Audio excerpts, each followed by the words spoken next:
এইজন্য আল্লাহ পাক বলেন ফাকুল তুস্তাগফিরু রাব্বাকুম ইন্নাহু কানা গফফারা। এ বান্দা ইস্তিগফার করো তোমরা তোমাদের রবের কাছে, কারণ তিনি ক্ষমাশীল। রাসূল সাল্লাল্লাহু আলাইহি ওয়াসাল্লাম বলেন মান লাজিমাল ইস্তিগফার জাআলাল্লাহু লাহু মিন কুল্লি হাম্মিন ফারাজা ওয়া মিন কুল্লি দিকিন মাখরাজা ওয়া রাযাকাহু মিন হাইসু লা ইয়াহতাসিব। নবী বলেন কেউ যদি তার জবানে ইস্তিগফার উঠায় নেয়, আল্লাহ পাক রব্বুল আলামিন ওই বান্দার যত পেরেশানি আছে সব পেরেশানি আল্লাহ পাক দূর করে দেয়। সুবহানাল্লাহ। আমিন কুল্লি দিকিন মাখরাজা, এমন যদি কোন রাস্তা থাকে সংকীর্ণ, যে সংকীর্ণ রাস্তাটাকে আল্লাহ পাক রব্বুল আলামিন সংকুচিত করেন না, খুলে দিয়ে দেন। আর বান্দার যদি রিজিকের অভাব থাকে, আমার আল্লাহ পাক বান্দা এমন জায়গা থেকে রিজিকের ফয়সালা করে বান্দা কল্পনাও করতে পারে না। আমল কয়টা? হ্যাঁ, একটা। বলেন কয়টা? কি? ইস্তিগফার। ইস্তিগফার, আস্তাগফিরুল্লাহ আস্তাগফিরুল্লাহ আস্তাগফিরুল্লাহ। ইস্তিগফার যদি কেউ পড়ে, আল্লাহ পাক ওই বান্দাকে মুস্তাজাবুদ দাওয়া বানায় দেন। মুস্তাজাবুদ দাওয়া বুঝেন না আপনারা? না, মানে আল্লাহ পাকের কাছে যাই চাবেন আল্লাহ তাই দিবেন। এবার বুঝছেন? জিন্দেগিতে যত দোয়া করবেন সব দোয়া কবুল করবেন, এটাকে বলা হয় মুস্তাজাবুদ দাওয়া।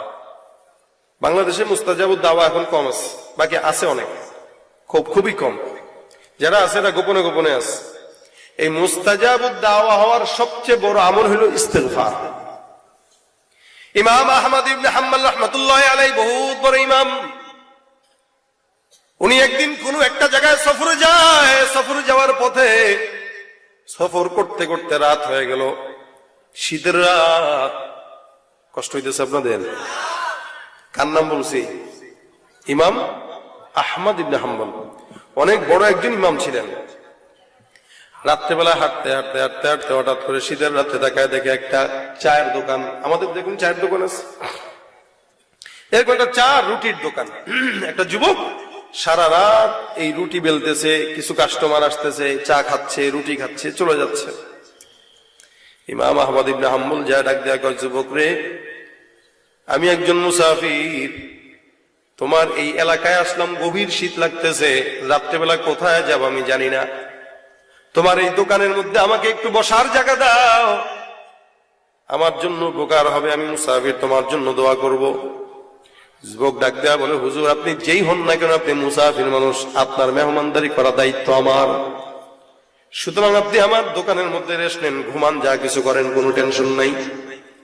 কিন্তু আল্লাহওয়ালা ইমাম আহমদ ইবনে হাম্বল দেখেন, বান্দাটা চুলার মধ্যে আগুন জ্বালাইলো, আল্লাহর বান্দা আগুনের মধ্যে বসে বসে কিতাব মোতালা করা শুরু করে দিছে। আমাদের আকাবির এমনই ছিল, চাঁদের আলোতে অনেক বুজুর্গানে দিনরা কিতাব লিখছেন, কিতাব পড়ছেন, সারা রাত কিতাব মোতালা করছেন, সারা রাত কিতাবের সঙ্গে তাদের লেখা থাকত। অনেক বুজুর্গানে দিন ছিল যারা বিয়ে পর্যন্ত করে না। ইমাম তো বলতেন না কাহতু বিল বুখারী, আমি বুখারীর হাদিসের কিতাবকে বিয়ে করে ফেলেছি, আমার জিন্দেগিতে বিয়ে দরকার নাই। এরকম বুজুর্গানে দিনরা ছিলেন। ইমাম মুহাম্মদ রাহমাতুল্লাহি আলাইহি সারা রাত কিতাব মোতালা করতেন, মাসলা লিখতেন, ফতোয়া লিখতেন, সকালবেলা বিচার কার্যক্রম করতেন, মাত্র দিনের বেলা 2-3 ঘন্টা ঘুমাইতেন। এক লোক এসে ডাক দেয়া, হুজুর সারা রাত পড়েন, ঘুমান কখন? সারা রাত পড়েন, ঘুমান কখন? কেনই বা পড়েন? দরকার বা কি? কার জন্য পড়েন? ইমাম মুহাম্মদ রাহমাতুল্লাহি আলাইহি বলেন, রে, আমি যদি না ঘুমাই, আমি যদি ঘুমাই, মানুষ কেমনে বাঁচবে, মানুষ কেমনে মাসলা জানবে? ইমাম মুহাম্মদ রাহমাতুল্লাহি আলাইহি তাকে সুন্দর করে জবাব দেয়, কাইফা আনামু ওয়া কদ নামাত উয়ুনুল মুসলিমিনা তাওয়াক্কুলান আলাইনা। সারা এলাকার মানুষ আমার অপেক্ষায় বসা, সকালবেলা ফতোয়া নিয়ে আসে, প্রশ্ন নিয়ে আসে, আমি যদি সারা রাত ঘুমাই, মানুষ কার অপেক্ষায় জেগে থাকবে, ঘুমাবে?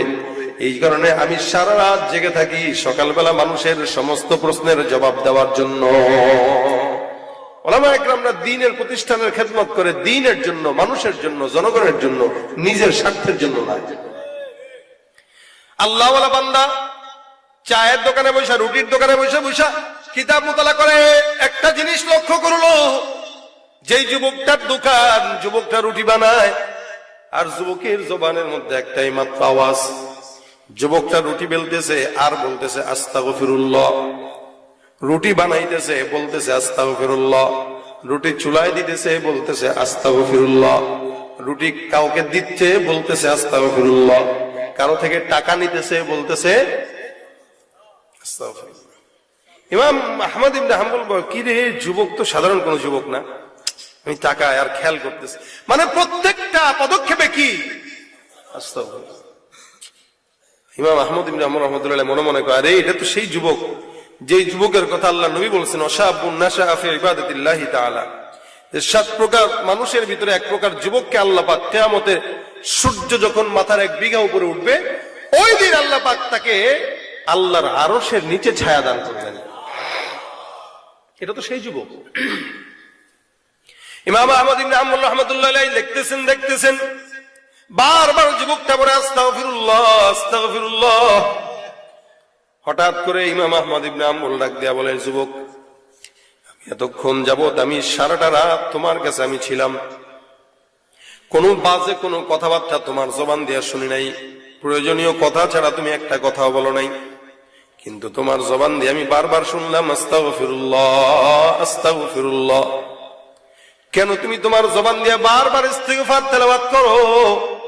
যুবকটা ডাক দিয়া বলে, হুজুর, আমি আপনাকে চিনি না, তবে আমি একটা জিনিসকে আমি আপনাকে বলতে চাই, আমি আমার জবানে ইস্তিগফারের আমল উঠানোর কারণে আমার আল্লাহ পাক রব্বুল আলামিন আমাকে মুস্তাজাবুদ দাওয়া বানায় দিয়েছেন। আমি এমন কোন দোয়া করি কবুল হয় না, এটা হয় না, সব দোয়াই আল্লাহ পাক কবুল করে। শুধুমাত্র ইস্তিগফারের কারণে আল্লাহ পাক আমাকে মুস্তাজাবুদ দাওয়া বানায় দিয়েছেন। তবে হ্যাঁ, এই জমিনে যত যত দোয়া করলাম সব দোয়া কবুল, তবে হ্যাঁ একটা দোয়া আল্লাহ কবুল করে নাই। এই যাবৎ পর্যন্ত সব দোয়া আল্লাহর কাছে চাইছে, আল্লাহ পাক কবুল করেছে। তবে আমার দিলের কষ্ট, আমার দিলের একটা দুঃখ, সব দোয়া কবুল করলেও মাওলা পাক একটা দোয়া কবুল করে নাই। বলে, কোন দোয়া? যদি একটা দোয়া কবুল না করে তাহলে তো মুস্তাজাবুদ দাওয়া হয় নাই। ইমাম আহমদ ইবনে হাম্বল রাহমাতুল্লাহ আলাইহি ডাক দিয়া কয়, হুজুর, আমি এই জিন্দেগির মধ্যে সব দোয়া কবুল করলেও একটা দোয়া আল্লাহ কবুল করে নাই। আমাদের এই জামানার মধ্যে বর্তমান সময়ের সবচেয়ে বড় আলেমে দ্বীন ইমাম আহমদ ইবনে হাম্বল রাহমাতুল্লাহ আলাইহি আমার দেখার বড় সাথ। আল্লাহর কাছে সব দোয়া কবুল করলাম, আল্লাহ পাক সব দোয়া কবুল করলেও ইমাম আহমদের সঙ্গে আমার দেখা করার দোয়া কবুল করে নাই। যার কারণে এখনো পর্যন্ত আমি আমার জবান দিয়া 24টা ঘন্টা আস্তাগফিরুল্লাহ আস্তাগফিরুল্লাহর আমল করতেছি। সুবহানাল্লাহ। ইমাম আহমদ ইবনে হাম্বল রাহমাতুল্লাহ যুবকের কথা শোনার পর যুবককে জড়াজড়ি কপালে চুমা খায়, বলে, যুবক, তুই কি জানো তোমার আল্লাহ পাক রব্বুল আলামিনের কাছে তোমার দাম কত? এই যে তুমি বলছো তোমার তো আল্লাহ পাক কবুল করে নাই, তোমার দোয়া আল্লাহ পাক রব্বুল আলামিন কত কবুল করা করছেন তুমি জানো না? তুমি কত বড় মুস্তাজাবুদ দাওয়া, যার কারণে তোমার দোয়া কবুল করে ইমাম আহমদ ইবনে হাম্বলকে আল্লাহ পাক কানটা ধরে তোমার চায়ের দোকানে, রুটির দোকানে নিয়ে আসছে।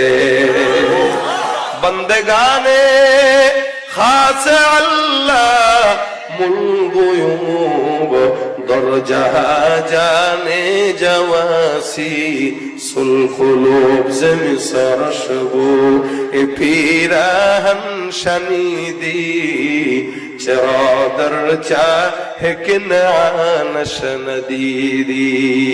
দোয়া কবুল করেন কে? মনের আশা পূরণ করেন কে? যুবক কয়, হুজুর কি বলেন আপনি? বলে, হ্যাঁ, তুমি কত বড় বুজুর্গ তুমি নিজেও জানো না, কারণ আল্লাহ পাক তোমাকে এত পছন্দ করেন, আমার মতো লোককে তোমার ঘরের দুয়ারে ভিক্ষুকের মতো মেহমানদারি করানোর জন্য নিয়ে আসছেন। তোমাকে আল্লাহ পাক কতটা পছন্দ করেন যুবক, তার মানে তুমি এই ইস্তিগফারের আমলের কারণে কি মুস্তাজাবুদ দাওয়া হয়েছ? বলে, হ্যাঁ, এই ইস্তিগফারের আমল আজকে এই মুস্তাজাবুদ দাওয়া আমাকে এই পর্যন্ত নিয়ে আসছেন। তার মানে কেউ যদি ইস্তিগফার করে আল্লাহ পাক তাকে মুস্তাজাবুদ দাওয়া বানায় দেয়। এই কারণে ভাইরা আমার, প্রত্যেকটা সময় হাতের কাজ আছে, পায়ের কাজ আছে, জবানের কাজ থাকে না। দোকানপাটে বসা, রিজিকের অভাব আছে অথবা অন্য কোনো পেরেশানি, বিবি কথা শুনে না, বাচ্চা কথা শুনে না, যত বড় দুর্বিচার, যত বড় ঝামেলা থাকুক, যত বড় বিপদ থাকুক, ইস্তিগফার করবেন, সব বিপদ দূর করবেন কে? আল্লাহ বলেন 1 নম্বরে ফাকুল দুস্তাগফিরু রাব্বাকুম ইন্নাহু কানা গফফারা। কেউ যদি ইস্তিগফার করে আল্লাহ পাক বান্দাকে ক্ষমা করে দিবেন। ইউরসিলিস সামা আলাইকুম মিদরারা। কারো যদি এলাকায় বৃষ্টি না হয়, যদি ইস্তিগফার করে আল্লাহ পাক ইস্তিগফারের মাধ্যমে আসমান থেকে বৃষ্টির ফয়সালা করে দিবেন। ওয়ায়ুমদিদুকুম বিআমওয়ালিন ওয়া বানিন। যদি কারো সম্পদ না থাকে, সন্তানও না হয়, অনেকে বিয়ে করছেন 5 বছর 10 বছর সন্তান হয় না, অনেকে ব্যবসা বাণিজ্য করেন 10 বছর হয়ে গেছে উন্নতি নাই। আল্লাহ কয় কারো সন্তান লাগবে, সম্পদ লাগবে, আমি আল্লাহ পাকের কাছে ইস্তিগফার করবে, আমি আল্লাহ সম্পদও দিব, সন্তানও বান্দাকে দান করে দিব। সুবহানাল্লাহ। ওয়ায়ুমদিদুকুম বিআমওয়ালিন ওয়া বানিন ওয়া ইয়াজআল লাকুম জান্নাত ওয়া ইয়াজআল লাকুম আনহারা। ক্ষেত খামারের মধ্যে ফসল যদি না থাকে, বরকত যদি না থাকে, ইস্তিগফার করে নেন, আমার আল্লাহ পাক বান্দার ইস্তিগফারের বদৌলতে ক্ষেত খামারে ফসলের মধ্যে বরকত দান করে দিবেন। সুবহানাল্লাহ। এই কারণে ভাইরা আমার, ইস্তিগফার এমন কোন জিনিস নাই যেটা আল্লাহ পাক বান্দার কথা শুনে না। অর্থাৎ বিপদে পড়ছেন, মুসিবতে পড়ছেন, যেই ঝামেলায় আছেন, প্রত্যেকটা ঝামেলায় রাসূল বলেন চাকরি হয় না তো ইস্তিগফার করো। অন্য আয়াতে আল্লাহ বলেন কেউ যদি ইস্তিগফার আর তওবা করে, ইউমাত্তিউকুম মাতাআন হাসানা, তার দুনিয়ার সব কল্যাণ আমি আল্লাহ পাক বান্দার কাছে দিয়ে দেব, মৃত্যু পর্যন্ত, ইলা আজালিন মুসাম্মা, মৃত্যু পর্যন্ত যত কল্যাণ দরকার শুধুমাত্র ইস্তিগফারের আমলের কারণে আল্লাহ পাক বান্দাকে দান করবেন। এই 2 দিন ব্যাপী মাহফিলে আমাদের ফায়দাটা কোন জায়গায়? ফায়দাটা এই জায়গায় যে আমরা 2 দিন ব্যাপী মাহফিলে আসলাম, 2-4টা কথা শুনলাম, বসলাম। এখন এই বসার পরে এখান থেকে যা শুনবো যদি কিছু নিয়ে যেতে পারি, কামিয়াবটা এই জায়গায়। কি বলেন আপনারা? আসলাম, মাহফিল শুনলাম, দেখলাম, সবকিছু করলাম, কিন্তু আমল নিতে পারলাম না। আজকে যেমন জিন্দেগি, আগামীকালও তেমন জিন্দেগি, কোনো ফায়দা নাই। জিন্দেগি তো উন্নতি হবে তখন, আজকের থেকে আগামীকালের জিন্দেগি যখন কিছুটা হইলেও আমল ওয়ালা জিন্দেগি হবে। এই জন্য গুনাহ টুকে রাখবেন। 100টা গুনাহ করছেন আজকে, উদাহরণত 100টা কি কি গুনাহ করছি টুকে রাখেন। নিয়ত করেন এই 100টার ভিতরে যেটা সহজ ওটা কালকে আর করবো না, একটা কাটা দিয়ে দেন, ক্রস চিহ্ন। আবার আগামীকাল আরেকটা গুনাহ কাটা দিয়ে দেন যে এটা আজকে করলাম না। একদিন দেখবেন 0 হয়ে যাবে, অর্থাৎ আর কোনো গুনাহ থাকবে না। কি বলেন, ঠিক না? কিন্তু আপনি গুনাহ করলেন, আপনার হিসাবও নাই, নেক কাজ করতে মনও চায় না, তওবার হায়াত নসিব হবে কি গ্যারান্টি আছে? হুট করে মরে যেতে পারে। সমাজে মুরব্বীরা বেঁচে আছে, জওয়ানরা মারা যায়, 8 বছরের সন্তান মারা যায়, 18 বছরের ছেলে মারা যায়, বাপ 65, 70, 75, 80 বছর বাপ বেঁচে আছে। তাহলে বলেন গ্যারান্টি কোথায়? আমাদের যুবকরা মনে করে মনে হয় তওবা করার টাইম আছে, বহুত টাইম আছে, 40-50 বছর হোক, কিন্তু সে 20 বছরও বাঁচতে পারে না। এই জন্য যুবকরা গুনাহ করে বেশি, কারণ যুবকদেরকে শয়তান এই ওয়াসওয়াসা দিয়ে রাখে, এই তুই অনেকদিন বাঁচবি তো বেটা। কে কয় তুই মরবি? মাত্র 20 বছর বয়স, বহুত দেরি আছে বেটা মরার, তোর বাপের মতো বুড়া হ, তারপরে তুই বাঁচিস, গুনাহ থেকে বাঁচিস, সমস্যা নেই। এটা শয়তান ওয়াসওয়াসা দিয়ে রাখে। এই কারণে শয়তানকে সুযোগ দেওয়া যাবে না। শয়তান যত আসবে তত শয়তানে বলবেন তুই 14 হাত দূরে থাক। কি বলেন, ঠিক না? 14 হাত না, বরং 1400 হাত দূরে থাক। কি বলেন, ঠিক না? প্রত্যেকটা যুবক যদি আজকে থেকে নিয়ত করেন, মুরব্বী যুবক যারা আছেন, যে ইনশাআল্লাহ আজ শিখলাম সেটা বাসা পর্যন্ত যাব ইস্তিগফার নিয়ে, দোকানে বসে থাকবো আস্তাগফিরুল্লাহ আস্তাগফিরুল্লাহ আস্তাগফিরুল্লাহ, কোন বাজারে যাচ্ছি আস্তাগফিরুল্লাহ, অটো চালাইতেছি আস্তাগফিরুল্লাহ, কোন বন্ধুদের মজলিসে বসে আছি কেউ গীবত করতেছে, গীবতটা বাদ দিয়ে আস্তাগফিরুল্লাহ। অর্থাৎ হার হালতে। আরে রাসূল সাল্লাল্লাহু আলাইহি ওয়াসাল্লাম নিজে বলেন যে আমি নিজে 100 বার ইস্তিগফার করছি। কে বলছেন? আল্লাহ রাসূল বলতেছেন যে আমি নিজে 100 বার ইস্তিগফার করছি। রাসূল যদি 100 বার পড়ে, আমাদের কয়বার পড়া দরকার ভাই? 1 কোটি বার পড়া দরকার। নবী যেখানে মাসুম হওয়ার পরও 100 বার পড়ছেন, আমরা তো মাসুম না, আমরা তো গুনাহগার, আমাদের তো 1 কোটি বার পড়া দরকার, কিন্তু আমরা একবারও পড়ি না। এই জন্য নবীর সাথে যেন আপনার মিল থাকে, অন্তত এই জায়গাটায় আপনি আমি চেষ্টা করবো প্রতিদিন কমাস কম 100 বার পড়া। কয়বার? প্রত্যেক দিন 100 বার। সকালবেলা ফজরের নামাজের পরে 20 বার, জোহরের পরে 20 বার, আসরের পরে 20 বার, মাগরিবের পরে 20 বার, এশার পরে 20 বার। এরকম প্রত্যেক দিন 100 বার করে যদি পড়েন তো ইনশাআল্লাহ অবশ্যই তওবার মওত হবে। কি বলবেন? কথা বুঝে আসছে আপনাদের? প্রত্যেক দিন যদি পড়েন অবশ্যই তওবার মওত হবে কি হবে না? এখানে প্রত্যেকেই নিয়ত করবেন। আজকে থেকে আমি নিয়ত করলাম ইনশাআল্লাহ প্রত্যেক দিন 100 বার ইস্তেগফার করবো। আমার সাথে কে কে আছেন? নিয়ত করেন। আল্লাহ তুমি তাকাও, আল্লাহ আল্লাহ তুমি এদেরকে কবুল করো, আল্লাহ এদেরকে ইস্তেগফার করার তৌফিক দান করো, আল্লাহ এদের সব গুনাহ মাফ করো, আল্লাহ এদেরকে ঈমানের মওত নসিব করো। আজকের মাহফিলের কামিয়াবি এটা। আবার আগামীকাল আপনারা শুনবেন, আগামীকাল যে আপনারা আবার শুনবেন ইনশাআল্লাহ আগামীকালও এরকম আরেকটা আমল নিয়ে বাসা পর্যন্ত যাবেন। আলহামদুলিল্লাহ আগামীকাল এনায়েতুল্লাহ আব্বাসী সাহেব হুজুর আসবেন, আরো বেশি মানুষ আশেপাশে 2-10 জনকে নিয়ে তারপরে আসবেন। জ্ঞানী মানুষ জ্ঞানী কথা বলবেন, জ্ঞানী কথা শুনবেন, শুনে আবার তার থেকে কিছু কথা নিয়ে বাসা পর্যন্ত যাবেন। আর আজকের এই কথাটাও মরণ পর্যন্ত রাখবেন। কি বলেন? ঠিক না? যদি এই কথা বাসা পর্যন্ত নিতে পারি, মওত পর্যন্ত নিতে পারি, বরকত হবে কি হবে না? রিজিক দরকার, অন্তত টাকার জন্য হইলেও পড়েন, কারণ দুনিয়াতে বড়লোক সবাই হতে চায়। বড়লোক হওয়ার জন্য হইলেও পড়েন অন্তত আস্তাগফিরুল্লাহ। একটা নিয়তে পড়লে বাকি নিয়তগুলো এমনি কাজ করবে। দেখবেন না পায় এক্সট্রা যেটা, এটা অনেক রোগের জন্য কাজ করে। একটা খাইলে জ্বরও যায়, ঠান্ডাও যায়, মাথা ব্যথাও যায়, অনেক কিছুই যায়। তো ইস্তেগফার আপনি যে নিয়তেই পড়েন না কেন অন্যগুলাও কাজ দিবে। এটা পার্শ্ব প্রতিক্রিয়াশীল। একটা পড়বেন অন্যগুলাও কাজে দিবে ইনশাআল্লাহ। আল্লাহ পাক আমাদেরকে আমল করার তৌফিক দান করুন। যা কথা বললাম কষ্ট পাইছেন? কেউ কষ্ট পান নাই তো? ইনশাআল্লাহ কষ্ট পাইলে বলেন আবার, কারণ আমরা আপনাদেরকে কষ্ট দেওয়ার জন্য বলি না। হক কথাগুলো আমরা একটু কখনো কঠোর ভাষায় বলি, কখনো নরম ভাষায় বলি, কি ঠিক না?